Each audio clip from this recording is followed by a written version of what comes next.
नमस्कार, मैं शंभू कुमार सिंह और आप देख रहे हैं संदर्शक। आज एक खास दिन है। भारत में 70 साल पहले संविधान लागू हुआ और आज 25 नवंबर को संविधान सभा में बाबा साहब ने आखिरी भाषण दिया था। उन्होंने कहा था कि संविधान अच्छा होगा या बुरा होगा, ये तय करेगा कि जो राजनीतिक दल है और जो इस देश की जनता है वो संविधान को कैसे इम्प्लीमेंट करती है। आज क्या है हालात? कल 26 नवंबर है, ऑफिशियल डे है, कॉन्स्टिट्यूशन डे है। संविधान को लेकर क्या इस देश में संविधान लागू हुआ, वो कौन लोग हैं जो संविधान को इम्प्लीमेंट नहीं करना चाहते हैं, और क्या संविधान इस देश को, इस देश के नागरिकों को मजबूत बनाता है, और बनाता है तो लोग इसे क्यों जो कौन लोग हैं जो इससे सहमत नहीं है। मेरे साथ प्रोफेसर सूरज मंडल साहब हैं, दिल्ली यूनिवर्सिटी के प्रोफेसर, अनिल जैन साहब हैं, पेशे से डॉक्टर हैं, और नितिन मिश्राम साहब हैं जो कॉन्स्टिट्यूशनल एक्सपर्ट हैं, संविधान के एक्सपर्ट हैं, सुप्रीम कोर्ट के वकील हैं। वकील साहब से शुरुआत करते हैं। वकील साहब, ये संविधान कितना जरूरी है इस देश की एकता के लिए और इस देश के नागरिकों के अधिकार सुरक्षित रहे, उनको न्याय मिल सके, आप अगर बताना चाहें। संविधान के बगैर इंडिया की कोई कल्पना नहीं की जा सकती। तो यदि आपको इंडिया दिख रहा है, एक मैप दिख रहा है इंडिया का, वो कॉन्स्टिट्यूशन की वजह से है। सेकेंडली, संविधान की बगैर इंडिया के लोगों के अधिकार, मतलब किसी भी तरह के अधिकार जो आप फंडामेंटल राइट्स कहते हैं, डायरेक्टिव प्रिंसिपल्स में भी अधिकार है। फिर सेवरल लॉज बने हैं इंडिया में पार्लियामेंट के थ्रू, उसमें भी बहुत सारे अधिकार है। जैसे वीमेन्स को डोमेस्टिक वायलेंस के खिलाफ अधिकार है, जैसे राइट टू वर्क एक अधिकार है, right to humanitarian work place जो एक बहुत इंपॉर्टेंट अधिकार है, राइट टू इक्वालिटी जो कार्डिनल प्रिंसिपल है कॉन्स्टिट्यूशन का।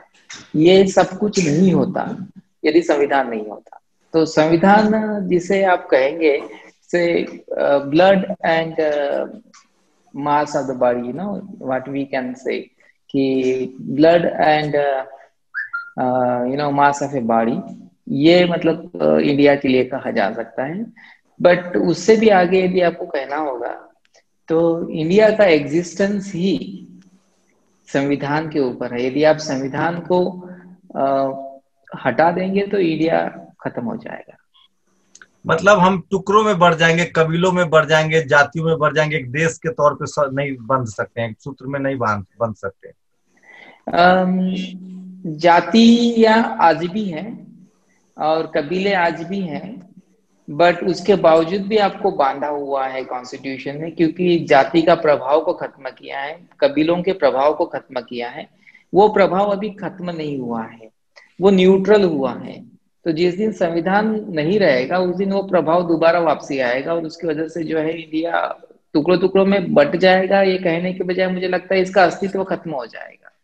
तो ये कोई देश नहीं रहेगा, ये कोई देश अच्छा, नहीं रहेगा। वो लोग जो संविधान को कॉपी पेस्ट कहते हैं, क्योंकि उनको लगता है कि बाबा साहब ने इसकी परिकल्पना की, उनके अधिकार कैसे संविधान में सुरक्षित है, ये भी इस पर थोड़ा सा बताइए 1 मिनट के लिए।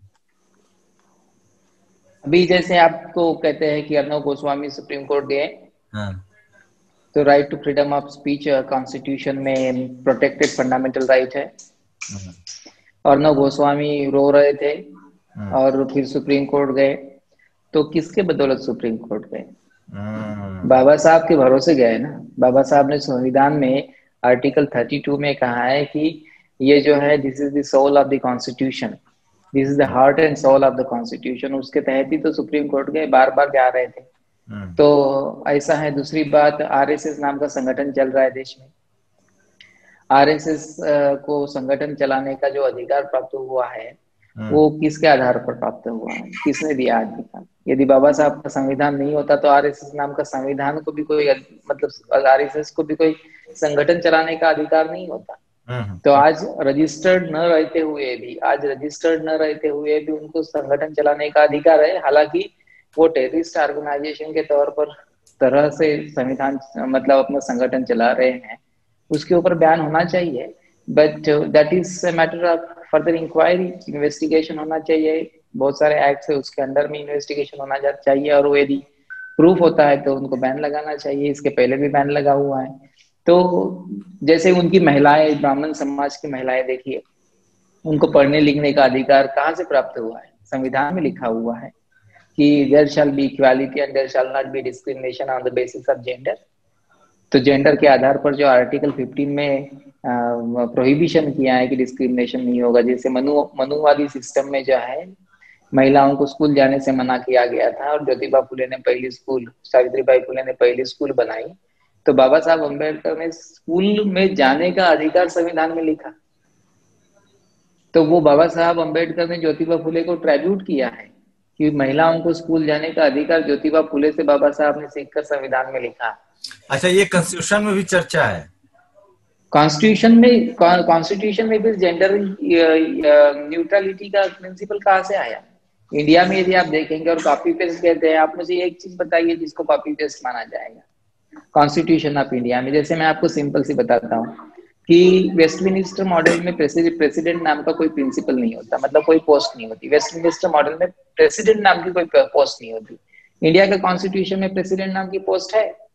अब जब आप यूएस में जाएंगे तो यूएस में कॉन्स्टिट्यूशन में प्रेसिडेंट पावरफुल पर्सन है, इंडिया में पावरफुल पर्सन नहीं है।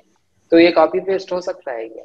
जब इंडिया में प्रेसिडेंट है, पावरफुल नहीं है, यूएस में प्रेसिडेंट है, पावरफुल प्रेसिडेंट है, और वेस्टमिनिस्टर मॉडल में कोई प्रेसिडेंट नाम का सिस्टम नहीं है। तो इंडिया में जो प्रेसिडेंशियल मॉडल है वो तो यूनिक मॉडल है ना, उसका अपना मॉडल है। तो ये कहाँ से कॉपी पेस्ट हुआ, कहाँ है? चलिए, मैं आप पर आऊंगा कि संविधान में किस किस तरह के अधिकार हैं।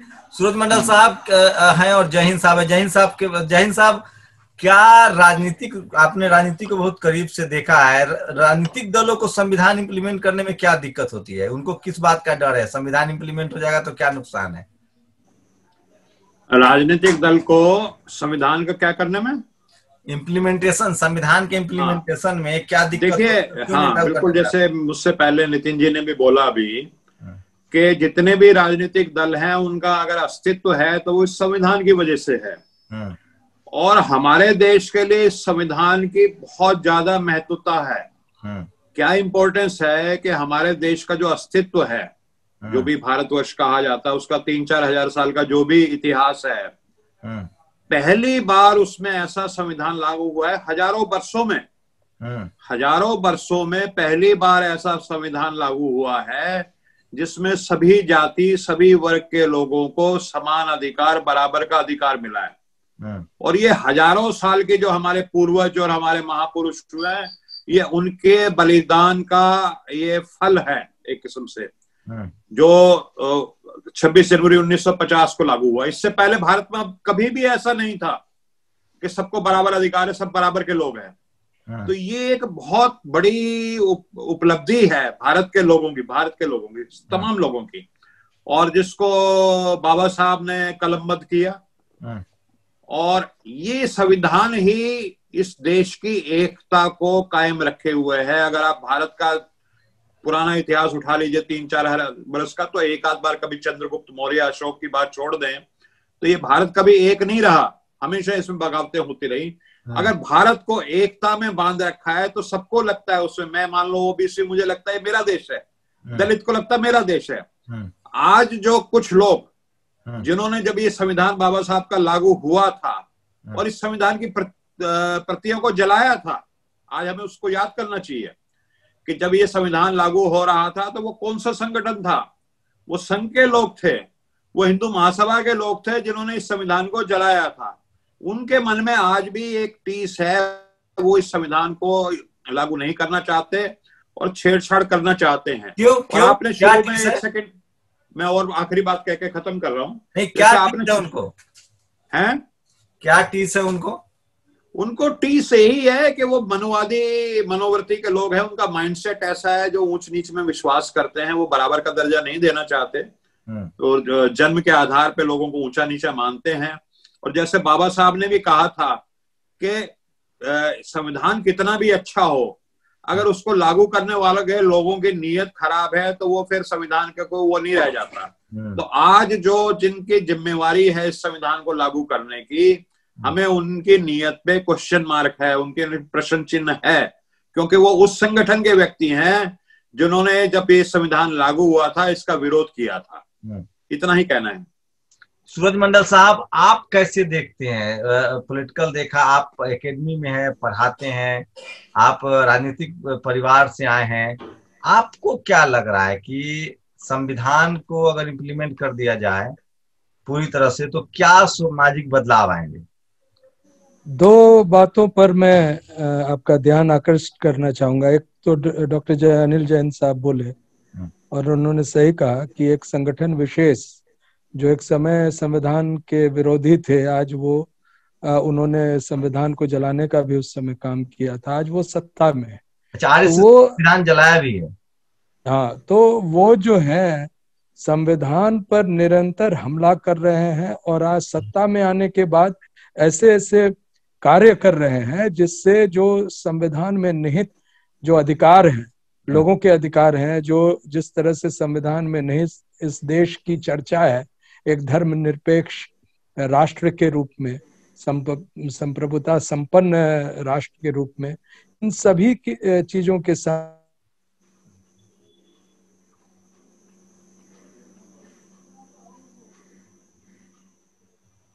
जी बताइए। तकनीकी शायद आवाज उनकी जा रही है, फिर से हम जुड़ेंगे। अनिल जैन साहब से फिर बात को आगे बढ़ा। मेश्राम साहब भी हैं।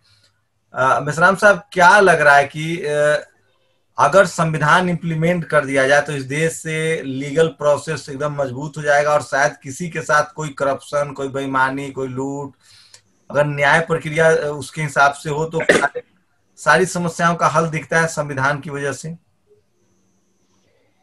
संविधान में दो पार्ट होते हैं। पहला पार्ट होता है कि क्योंकि जनता ने संविधान बनाया है तो उसने अपने अधिकारों को सेव किया है कि स्टेट जब बनाएंगे तो स्टेट ये जो पब्लिक के जो सिटीजन्स के जो अधिकार है उसके ऊपर आक्रमण नहीं करेगा। तो वो एक गारंटीड फंडामेंटल राइट्स अपने पास रखे हैं। और दूसरा उसने जो है मैकेनिज्म ऑफ गवर्नेंस कॉन्स्टिट्यूशन में लिखा है। तो मैकेनिज्म ऑफ गवर्नेंस जो कॉन्स्टिट्यूशन में उसने लिखा हुआ है उसमें हर तरह की वो सिस्टम है जिसके आधार पर इस देश को सोने की चिड़िया बनाया जा सकता है। आप मुझे बताइए कि 20 पन्नों का कॉन्स्टिट्यूशन अमेरिका का है, 20 पन्ने भी नहीं है, 10 पन्नों का कॉन्स्टिट्यूशन अमेरिका का है, पिछले 300 सालों से चल रहा है। और अमेरिका उस कॉन्स्टिट्यूशन के भरोसे दुनिया का सबसे बड़ा देश बना हुआ है। और जब भी कुछ होता है तो अमेरिका के कॉन्स्टिट्यूशन की दुहाई दी जाती है कि कितना बढ़िया कॉन्स्टिट्यूशन है। इंडिया के कॉन्स्टिट्यूशन में जो है 395 आर्टिकल्स, मतलब आज तो आप देखेंगे तो ऑलमोस्ट ऑल 450 आर्टिकल्स है। और जो है से 12 शेड्यूल्स है, 10 शेड्यूल्स है, ठीक है।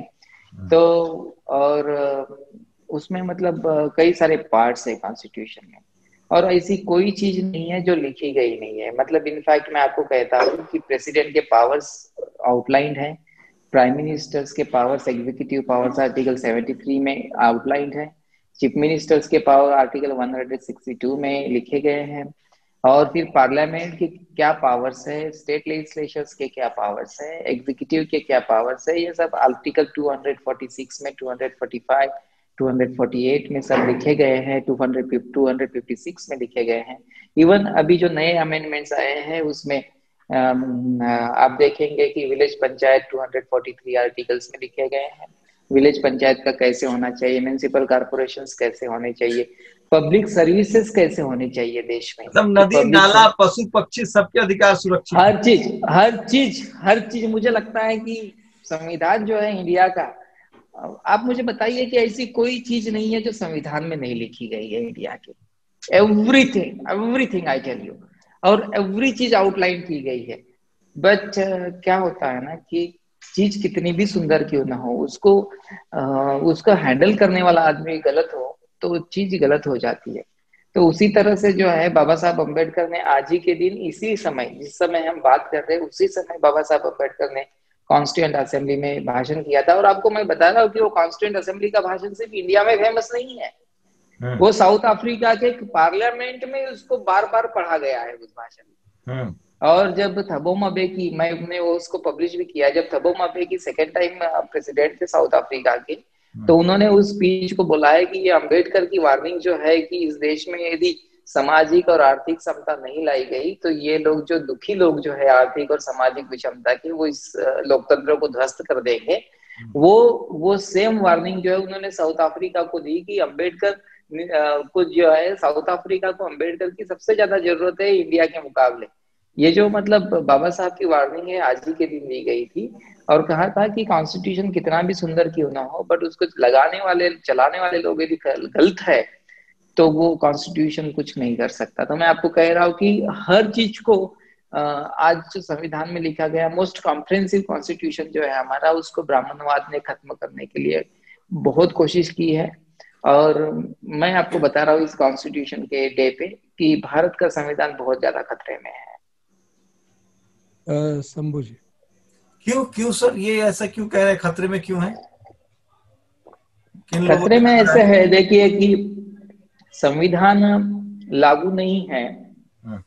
जब संविधान लागू नहीं होगा तो संविधान का दुनिया के लोगों के लिए, देश के लोगों के लिए कोई फायदा नहीं होता। मतलब ये एक कॉन्स्टिट्यूशन की बुक, वो बुक बनी रहेगी जब संविधान वो लागू नहीं होगा। तो हमारे देश का संविधान लागू नहीं है। जैसे मैं आपको बता रहा हूँ कि पार्लियामेंट चलनी चाहिए, पार्लियामेंट चल नहीं रही है देश की। पूरे वर्ल्ड वाइड पार्लियामेंट चल रही है। जैसे सीनेट, अभी जो अमेरिका में सीनेट चल रही है, यूएस में जो है, यूके में पार्लियामेंट चल रही है, अलग अलग कंट्रीज में उनकी पार्लियामेंट चल रही है, बट हमारे देश में कोई पार्लियामेंट चल नहीं रही है। और पार्लियामेंट इसलिए होती है, हर डेमोक्रेसी में लॉज को बनाने की जरूरत होती है, लॉज बनने चाहिए। लोग जैसे अभी मैं आपको बता रहा हूँ कि जितने भी कोविड से रिलेटेड जितने भी डिसीजंस हुए हैं वो पार्लियामेंट के सैंक्शन से नहीं हुए हैं, वो एग्जीक्यूटिव सैंक्शन से हुए हैं। तो आप मुझे बताइए कि पार्लियामेंट इसलिए बनाई गई थी कि वो हमारे सेफगार्ड्स, राइट्स वगैरह इन सारी चीजों के लिए जो है प्रोटेक्ट कर सके। कि पार्लियामेंट में जब कोई भी बिल जाता है तो उसके ऊपर डिस्कशन होता है और हमारे जो रिप्रेजेंटेटिव है वो बातचीत करते हैं। कोविड से रिलेटेड कोई लॉ जो है हमारे पार्लियामेंट ने नहीं पास किया। तो आप मुझे बताइए कि हमारे इंटरेस्ट का सेफगार्ड कैसे होगा? तो कॉन्स्टिट्यूशन वर्किंग पार्लियामेंट में नहीं है। सेकेंड, मैं आपको कह रहा हूँ कि जो प्रेसिडेंट है हमारे देश का, वो प्रेसिडेंट को सर्टन पावर्स दिए गए हैं हमारे कॉन्स्टिट्यूशन में। हमारे प्रेसिडेंट जो है उस पावर का इस्तेमाल ही नहीं कर रहे हैं। फिर मैं तीसरी बात आपको बताता हूँ कि सुप्रीम कोर्ट को बनाया गया है। सुप्रीम कोर्ट को इसलिए बनाया गया है कि जब एग्जीक्यूटिव गवर्नमेंट सब लोगों के खिलाफ जाएगा तो सुप्रीम कोर्ट लोगों के अधिकारों को बचाएगा। तो सुप्रीम कोर्ट काम नहीं कर रहा है, ठीक है। तो जब तीन चीजें, जिन चीजों के लिए बना, तीन चीजें, पहला पार्लियामेंट काम नहीं कर रहा है, दूसरा प्रेसिडेंट काम नहीं कर रहा है, तीसरा सुप्रीम कोर्ट काम नहीं कर रहा है, एग्जीक्यूटिव काम कर रहा है और एग्जीक्यूटिव लोगों के जो है अधिकारों का वायलेशन कर रहा है। और जिसको फंडामेंटल राइट नहीं दिया गया है मीडिया को, वो क्लेम कर रहा है कि हमें फंडामेंटल राइट है। तो ऐसे सिचुएशन में कॉन्स्टिट्यूशन कैसे चल रहा है? क्या आम नागरिक संविधान को बचाने का अधिकार है कि नहीं उसको? उसके लिए वो धरना, प्रदर्शन, प्रोटेस्ट कर सकता है? संविधान तभी बच सकता है जब उसको लागू किया जाता है। तो संविधान यदि लागू नहीं होगा तो बचेगा नहीं। तो जिस दिन संविधान लागू होना बंद हो जाता है, संविधान खत्म हो जाता है। तो मैं आपको कह रहा हूँ कि एज ऑन टुडे इंडिया का संविधान खत्म है। आज आपके सामने जो दिख रहा है वो किताब है। लागू करेंगे तो संविधान है, लागू नहीं करेंगे तो संविधान नहीं है। इसलिए जनता के सामने यदि उसको बचाना है तो उसको लागू करना चाहिए। अनिल जैन साहब, क्या रास्ता है आप बताइए? अगर तो बहुत गंभीर आरोप लगा रहे हैं। मैं 1 मिनट में ना रास्ते से पहले थोड़ा अभी रिसेंट पिछले 5-7 साल की चीजों की तरफ ध्यान दिलाना चाहूंगा, अगर आप इजाजत दें शंभू जी। जी। अभी पिछले दिनों अनंत कुमार हेगड़े नाम के एक नेता हैं जो मोदी जी के कैबिनेट में मंत्री भी रहे हैं, ठीक है।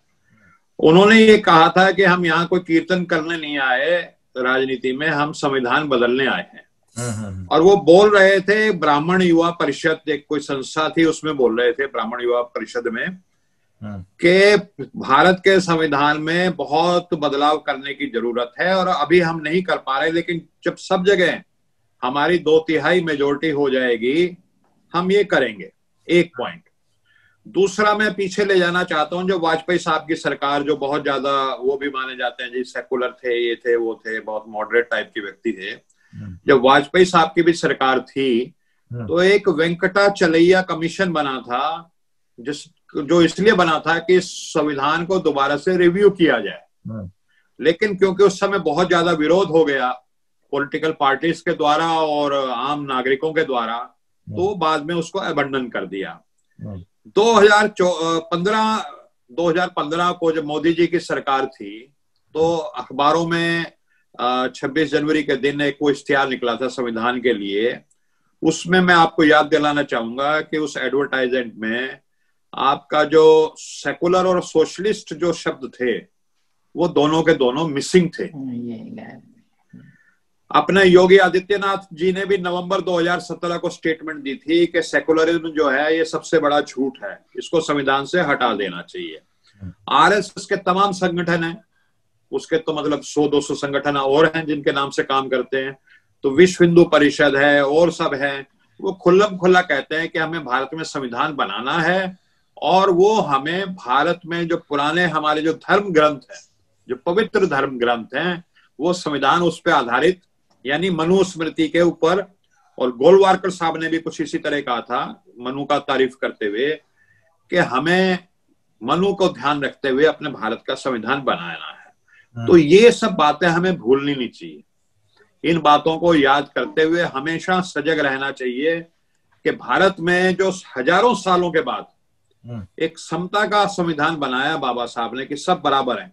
हजारों साल तक भारत ऐसा नहीं चला जैसे आज, और हम तो टेकन फॉर ग्रांटेड ले लेते हैं ना, क्योंकि हम उस समय में पैदा हुए हैं जब भारत में सब लोग बराबर थे, लेकिन ऐसा कभी रहा नहीं है भारत में हजारों साल तक। और हमें इस समता के संविधान को, जिसमें सभी नागरिकों को बराबर का अधिकार है, उसको बचा के रखना है, सजग रहना है और हमें सबको चौकीदार रहना है। जी सूरज मंडल साहब, आखिरी सवाल कि संविधान में सबसे ज्यादा, देश संविधान नहीं रहेगा तो अभी चलेगा, सबसे ज्यादा कौन लोग अधिकार विहीन हो जाएंगे, किनके अधिकार छीन ले जाएंगे? जी, अभी मैं जो बोल रहा था पावर फेलियर हो गया था, मैं अपनी बात पूरी नहीं कर पाया। जो मैं कह रहा था संविधान खतरे में है। खतरे में इसलिए है कि जो संस्थाएं हैं जो संविधान निहित है, उन संस्थाओं के अधिकार और उनके कार्यक्षेत्र का हनन हो रहा है। और ये बात मैं और आप सिर्फ नहीं कह रहे हैं, सुप्रीम कोर्ट के 4 वरिष्ठ जो जजेस थे, उन्होंने प्रेस कॉन्फ्रेंस करके बजाबता इस देश के इतिहास और मैं समझता हूं अंतर्राष्ट्रीय इतिहास में अभूतपूर्व घटना थी जब सुप्रीम कोर्ट के जजेस ने आकर कहा कि देश संविधान के तहत नहीं चल रहा है।